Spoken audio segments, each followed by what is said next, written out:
Hold on. Take time. No stress here. We're just having a little chat about NFTs. Do I have to remind you how to use the microphone? Hopefully not. You were terrible. Is this chewing gum? That is chewing gum. Are we going to move that out of the way or keep it Safe. for me? Yeah, that's disgusting. Just put it under the table. We haven't done one of these for a long time. We haven't. We're going to be talking about the digital realm, which is really hot at the moment. It's NFTs, cryptocurrencies, Bitcoin, that world. Are you an investor? I don't personally invest in it, no, but I have dealt with it. So I've been involved in auctions that are related to it, as well as art being sold on the blockchain. A good thing to know is an artwork is separate to something called an NFT.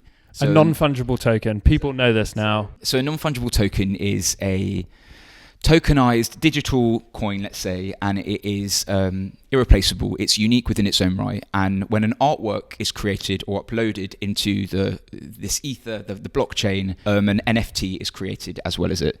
And for all artists, whether you're a prominent artist or a musician or whatever you upload, this NFT is what you sell on if you're buying something in the blockchain. What does an NFT look like? Is it code? I don't know. NFT is just exists. Is it like a PDF? Yeah, I mean it can be. It's a document. It's something that you can refer back to and go, okay, so this is my contract. This is what it existed in the blockchain, and I know that this is for what it is. So it's great for keeping track of provenance. What if you lose it? You can't lose it. It exists in the ether. It always exists there. But like I was saying, a real positive to artists who create artwork on the blockchain is that you can move this artwork through different hands and you can always keep track of it. Something that artists have never had the opportunity to get is, let's say I bought an artwork off of you and someone bought the artwork off of me. You wouldn't get a royalty from that. You obviously just get the benefit of it being sold from you to me. Now in the new NFT realm, artists can set a royalty standard that forever, for the whole existence of their career, they'll get a royalty from that, which is super interesting. So if you have a small-time artist that sells their work for £10,000, and 5 years down the line they've become super popular and their work's selling for 50 million, they'll get the royalties from those sales. Yeah. If it's via NFT and all that kind of system, it does exist within the art world currently at the moment, but this is obviously way more beneficial for artists, and like you said, emerging artists and prolific artists. They don't need the money. One big artist that I think we should talk about that a lot of people are talking about is Beeple. So Mike Winkelmann is his real name. What a name. So he's the third highest selling living artist ever. What? So after, who's the number one and number two?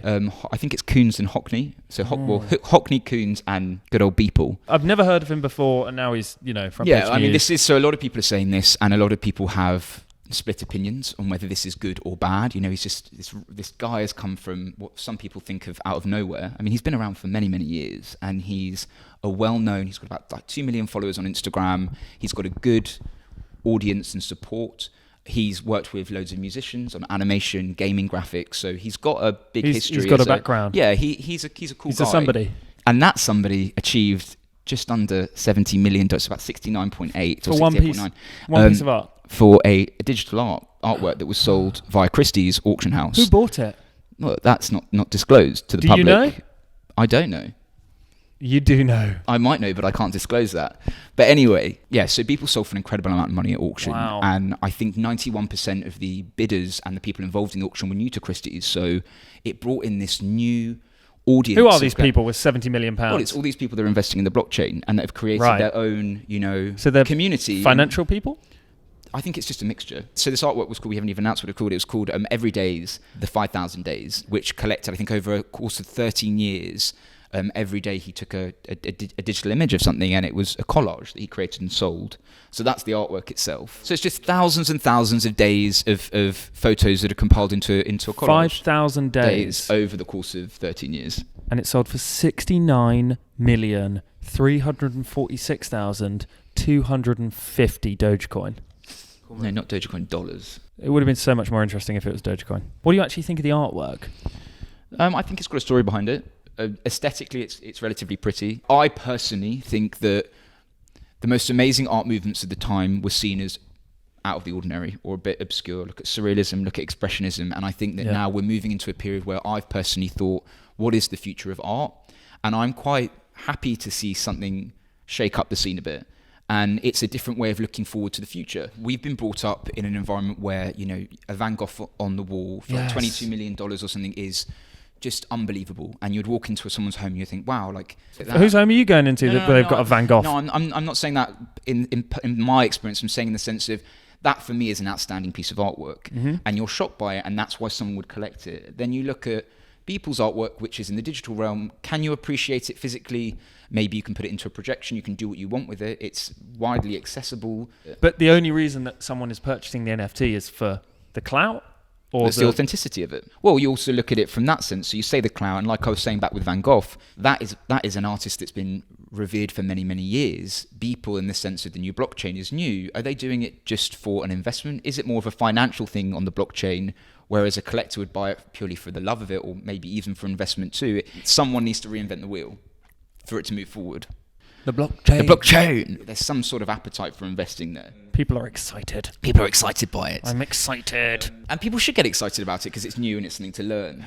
A big downside about this is the environmental impact. Is it like Bitcoin? Yeah, so to generate Bitcoin, it takes a lot of CO2 emission to be created, and it's not very, very good for the environment, which is completely understandable. So they're looking into ways in which they can improve that. I like to see it as the analogy of a train going back, like a freight train. So the freight train, hear me out. Oh, okay. So a freight train will go on its route and carry as much or as little as it needs to, but will still continue going. So it's the same with the blockchain. It will continue to create and emit the CO2 emissions that's bad for the environment, no matter how many people use it. Well, how do they stop it being a pollutant? There are many, many ways in which they're looking at doing this. So Ethereum, like we said, is a currency. So it was co-founded, Ethereum, by a chap called Joseph Lubin, who I'm going to go on to something called the Palm. Have you heard of the Palm? It's really not like this palm. Ethereum is one of the currencies that you can exchange in, and it's not especially amazing for the environment, but they're looking at, I think it's Ethereum 2.0 and another version. So Damien Hirst is another big artist. He focuses on the concept of life and death. Around the same time that Beeple, actually the day that the first bid was put on Beeple, Damien Hirst released his Cherry Blossom series, which is a series of works on paper. I think real paper, they were not prints, digital. Yeah. No, this is physical. So physical artworks. He sold accumulatively from that sale around $22 million, which is the most for works on paper prints that have ever been created. Well done, Damien. Phenomenal. But now Damien Hirst is moving over to the digital realm. So he's partnered up. So Henry Publishing, which is owned by Joe Haig. That's you know all these people. Henny Publishing, Publishing. Henny, H-E-N-I. And they represent, like you would like a publisher's, so they represent a lot of really big artist estates after they've died, as well as put on exhibitions and do some sales of books, etc. So they've partnered with David Heyman. What? Yeah, so all three of them together. So that's Joseph Lubin, David Heyman, Damien Hirst. Joe Haig. What? No, Damien Hirst is the artist. Okay. To create something called Palm. So Palm is a new environment where people will be able to transact, but in a very environmentally friendly way. It's meant to be 99% more efficient than what people are using today. And Damien Hirst is the first artist to be represented on that platform. So he's putting together something called the Currency Project, or the Currency Collection, the Currency Project, and it's 10,000 unique artworks that will have NFTs, and they are of 10,000. 10,000. How's he got 10,000 artworks hanging about? Because you can duplicate your artworks and create original copies, like you would with an edition of an artwork. So this Currency Project is bills, and I think they'll have a unique. So when I mean bills, I mean like dollar bills. They'll have it like paper cash, similar to what we spoke about Banksy. Do you remember when he chat to the he or she? Anyway, he is representing the first sale on this platform with the Currency Project. So that's a big announcement. Can we buy anything? Anyone can get involved and buy. So they've not announced the price bracket of what he's going to be selling at, and he is a very prolific artist, like I said. $22 million on selling. So they're going to be a lot. Cherry Blossoms. I mean, the starting bid that was made at Beeple was $100. So wow. You just don't know. It's whatever happens with the auction. Should we get in and? Yeah, let's do a syndicate and get together and do it. Come on, it'd be quite nice to have a little Damien Hirst up on the wall. It'd be amazing. Well, I mean, it wouldn't be up on the wall because it would be an NFT. Oh, see, like, what do you do with that? Well, like, that's what a lot of people say. Have it on your phone? Do with it, but that's why you can look at it maybe as more of an investment quality. But you can do what you want. You can print it out, stick it on your wall, but it will be a scanned copy of what you have on the blockchain. So it's a mad thing to get your head around. Is it going to totally wipe out the physical art market? I don't think it can. I think that there are too many supporters and galleries and auction houses that represent the physical artwork themselves, and artists still creating physical artwork. Artists haven't just stopped creating physical artwork. It's just opened people's eyes to a broader platform, I think. And it definitely has for me. And it's created these conversations, and weirdly enough, a lot of... I haven't understood anything about this conversation. Really? When we look back, maybe it's good in terms of being educated and listening to it. Oh, what? Yeah, that's the purpose of it. Oh, but I mean, look...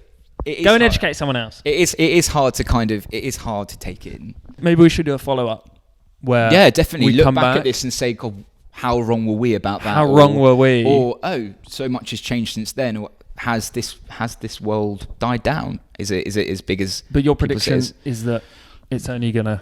I think my prediction is that there's more to come, and there'll be developments, and hopefully developments better for the environment. But at the same time, yeah, we've got to welcome it in as a new form of art, of buying and selling. Welcome, come on in. So Matt and I are going to try and do more regular videos. Always welcome to take people's suggestions. Actually, we've got quite a long list. We've got a long list. I think we should work through them. Yeah, so we're going to work through them. But see you soon, guys. And see you later. Bye-bye.